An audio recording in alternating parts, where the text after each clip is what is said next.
to another episode of High Voltage. I'm your host, as always, MacKenzie Nelson. I'm a best-selling international author, and I've been doing this podcast since a little bit before my book launched back in September last year. So the book's been out, a little bit longer than a year, and I am happy to say it's been a tremendous year for me in general. It's been a year of miracles. It's been a year of a lot of different emotions coexisting simultaneously. And that is something that if you've ever been through something really, really hard, really challenging, which I'm sure you have because you're a human and you're alive and living in the same plane of existence as I am right now, then you understand that several emotions, gratitude, and commitment and faith and love can all coexist at the same time. You feel brokenness and hurt and pain. And this has been something that's really fascinated me over the course of my journey, especially over the course of the past 6 years in particular, where I've really been in my heart and in my soul, focusing on putting God first in my life and really living that out truly on a day-to-day basis and asking him, what does it really look like, God, in the year that we are in now, heading to 2024, what does that look like on this earth right now? And I'm in central Illinois, and in these days and these times, the Bible depicts such a journey of another time, another era. And I think a lot of that really does get lost, right, in translation a lot of times into us living today. And so I've prayed, give me my own story, God. I want my own story because in my opinion, I think the Bible and the tremendous stories of overcomers like Daniel and David and Esther, they should still inspire us in this very day and age, not in a religious, like, hey, if you don't believe these stories are true, then, you're going somewhere that's not great. No, in a way of like, you too have an adventure waiting for you, just like Esther and Daniel and Jonah. I mean, these stories from a completely non-religious standpoint are so inspirational, seeking out a higher power to really to connect and to contact the God of the universe. And I think we can just I've said this before, just so wrapped up in the physicality of this existence that, we don't see more in our day. We just see it with our physical eyes. But I am here and I'm stepping out in faith and I'm going against the grain. And, nowadays it is not popular to really share too much about your life. We're becoming much more segregated. We are becoming much less likely societally to contribute to a conversation.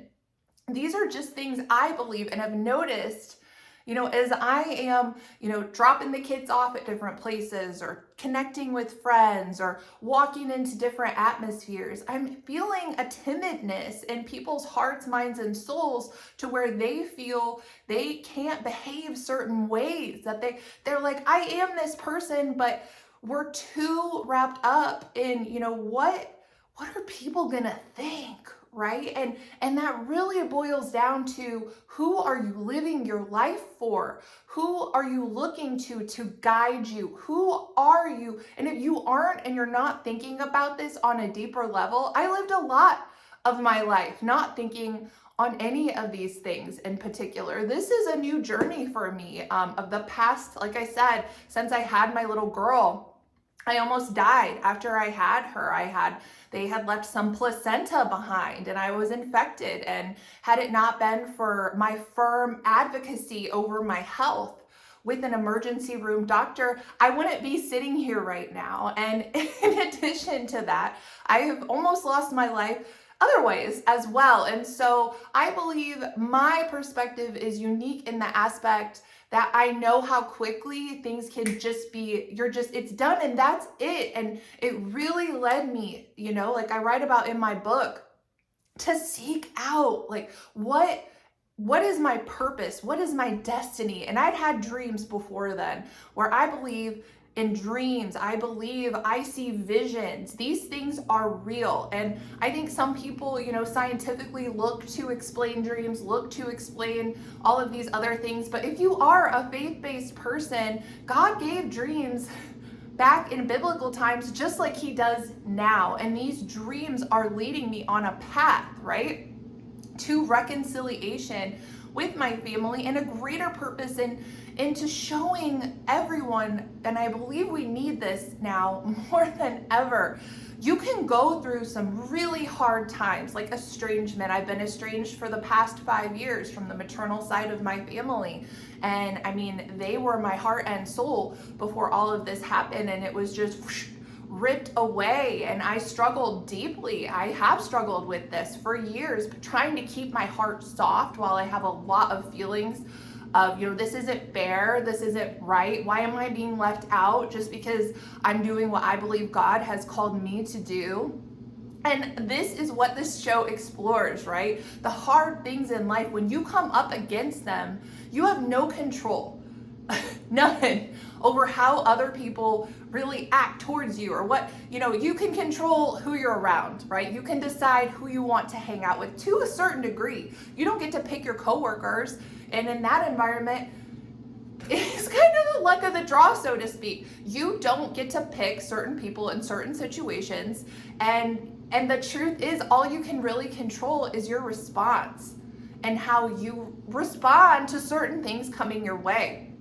And where I'm at in my life is I don't compete with anyone else. Like I have had this thing, I'm 6'1", I'm so tall, and I think that has really lended itself to me, my height in particular, and coming to terms with being a very tall female and just getting the looks. And I like to wear heels, so sometimes I'm like Michael Jordan's height, and just knowing I'm going to stand out and accepting that. And it's like, it really has lended itself to me. I have a different perspective, and I've noticed as I've navigated female relationships, when jealousy comes into the picture, I'm much quicker to acknowledge and recognize it now than I was earlier on in my journey, because it genuinely is something I do not struggle with and have not struggled with.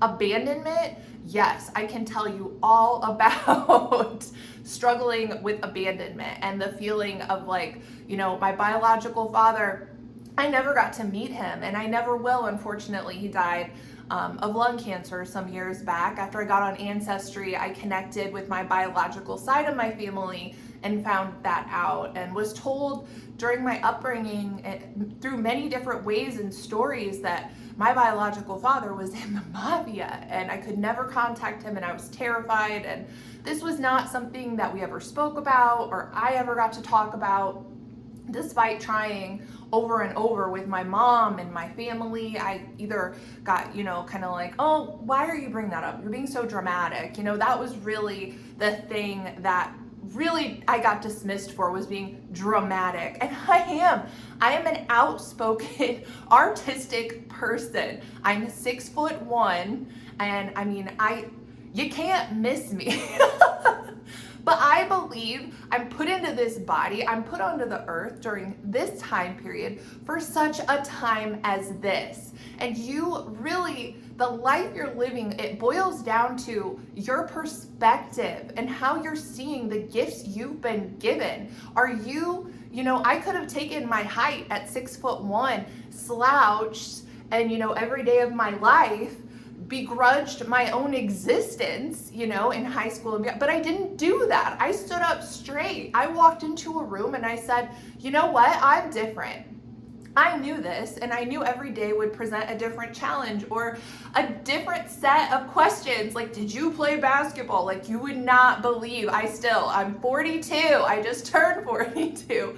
I still get tapped on the shoulder and I turn around and it's, hey, did you play basketball? And I'm like, yes. But then my heart goes out, to all these other tall women or males out there who maybe didn't play a sport. What happens after that? So I guess I'm bringing this up, something to keep in mind when you are asking, height related questions to people. Well, it's great. I love being tall, and I'm thankful I did get to play basketball, and I got to be an all-state athlete, which has formulated a lot of who I am, and it's really given me that toughness. I was a post player, so every day, I would come home, I would have scratches on my arms, my jaw, I would be black and blue. I sprained my ankles over and over. We just wrapped them. I got back on the court, back out there, and it was tough. It was a tough lifestyle I was living even in high school, and before that as a post player I got jarred and hit, and I was always battling. And I believe that having that background in sports has really given me a drive and a different kind of outlook and perspective, a fierceness if you will, at life. I do not quit. And if I do get knocked down, it's only a matter of time before you will see me rise again and stronger than ever, because I worship and love the God who made me, who strengthens me, and who can do the same things in your life.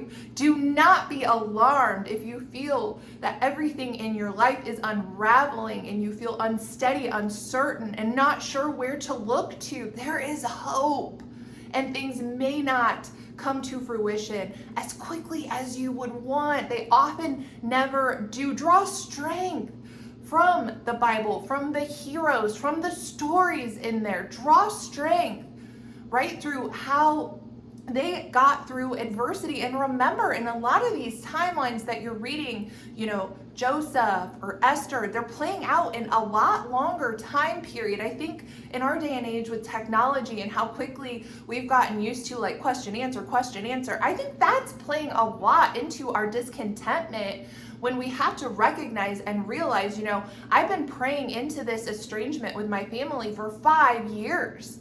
5 years of this. And I've heard over and over again, your mom will never contact you. Everything is lost.